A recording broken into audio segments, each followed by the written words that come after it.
पंढरपुरात विठ्ठल रुक्मिणी मंदिर 3 दिवस बंद, मूर्ती संवर्धनाचे काम सुरू। पंढरपुरातील श्री विठ्ठल रुक्मिणी भक्तांसाठी महत्त्वाची बातमी समोर येत आहे।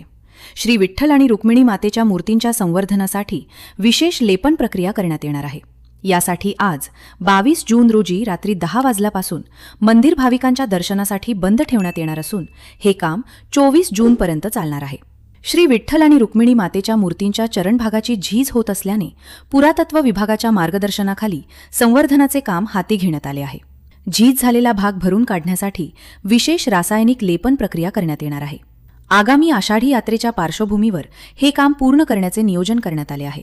भारतीय पुरातत्व सर्वेक्षण विभाग, राज्य पुरातत्व विभाग तसेच मूर्ती संवर्धन क्षेत्रातील तज्ज्ञांच्या देखरेखीखाली ही प्रक्रिया पार पडणार आहे।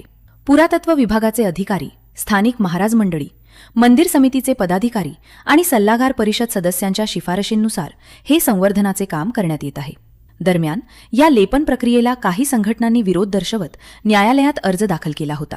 मात्र न्यायालयाने हा अर्ज फेटाळून लावल्याने नियोजित कार्यक्रमानुसार मूर्ती संवर्धनाचे काम सुरू करण्यात येत असल्याची माहिती मंदिर समितीचे कार्यकारी अधिकारी राजेंद्र शेळके यांनी दिली आहे।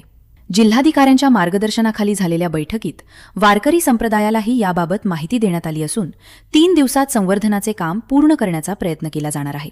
श्री विठ्ठल आणि रुक्मिणी मातेच्या मूर्तींच्या संवर्धनासाठी मंदिर 3 दिवस बंद राहणार असून आषाढी यात्रेपूर्वी हे काम पूर्ण करण्यावर प्रशासनाचा भर आहे।